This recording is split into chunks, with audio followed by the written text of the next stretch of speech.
Facebook আসলে sales person অথবা customer visitor gateway.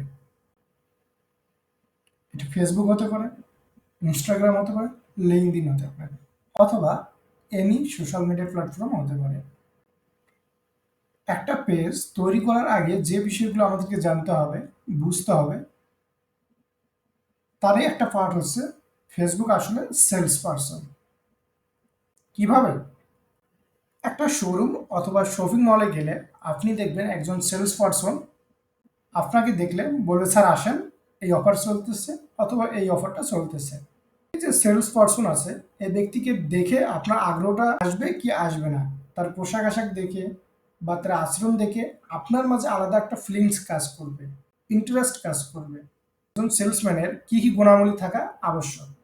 প্রতিদিন দাঁত ব্রাশ করতে হবে, সুন্দর পোশাক পরিধান করতে হবে, জুতা প্রতিদিন ব্রাশ করতে হবে অথবা সপ্তাহে একদিন কালি করতে হবে, চুল ছোট রাখতে হবে, দাড়ি যদি রাখে দাড়িটার শেপ যাতে ভালো দেখা যায় এরকমভাবে গোছানো রাখতে হবে, অর্থাৎ চিরুনি দিয়ে আঁচড়াতে হবে, নিয়মিত গোসল করতে হবে এবং পারফিউম ইউজ করতে হবে।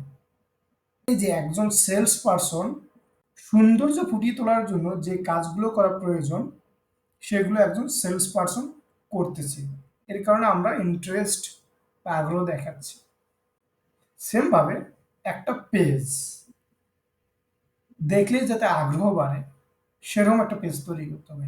একটা পেজকে গুড হেলথি পেজে কিভাবে পরিণত করতে হবে, একজন সেলস পারসনকে যেরকম আমরা গোছানো দেখি, স্মার্টনেস দেখি তাদের মাঝে, এই যে একটা স্মার্টনেস আছে তাদের মাঝে, সেরকমভাবে আমাদের যে পেজ ক্রিয়েট করব, ফেসবুক পেজটা ক্রিয়েট করব, সেই পেজটায় যদি স্মার্টনেস না থাকে তাহলে কিন্তু কাস্টমারের আগ্রহ বা ইন্টারেস্ট থাকবে না। এই স্মার্টনেস পেজটা তৈরি করার জন্য কি কি আমাদেরকে জানতে হবে সেটা আমরা এখন দেখে আসি। আমরা ব্লু চিজ ওপেন করব, ব্লু চিজ এবং ফেব্রিক।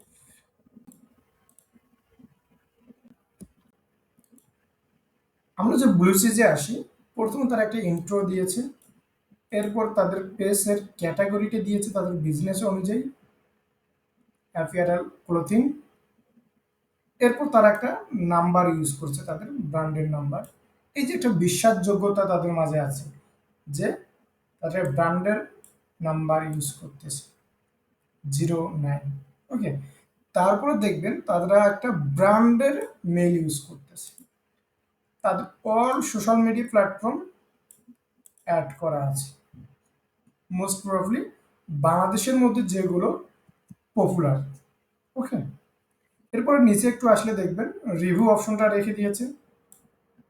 এখন যদি আমরা অ্যাবাউট সেকশনে ক্লিক করি, এই ছোট্ট একটা জিনিস দেখাবো আপনাদেরকে, পেজ ট্রান্সপারেন্সি।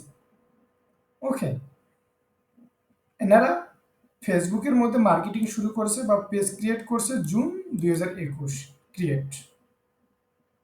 এখন তাদের যে পেজের মধ্যে অ্যাড রানিং চলতেছে কিনা আমরা এটা এখান থেকে চেক করতে পারবো।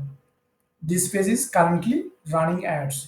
আমরা যদি এখন আয়রনে যাই, সেমভাবে এনারা ইন্টারেস্ট দিয়েছে, most responsibility for this page, review option আছে, এবং সেকশনে আমরা যাই,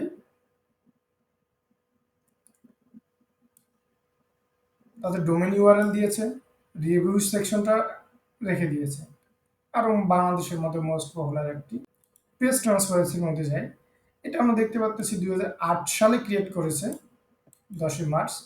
আমরা যদি এখন অল সি অলে ক্লিক করি, এখানে দেখতে পারবো যে তাদের this page is not currently running ads, আর বর্তমানে কোনো অ্যাডস চালাচ্ছে না, কিন্তু ব্লু চিজ চালাচ্ছে, সেটা আমরা একটু দেখে আসি। Go to ads library,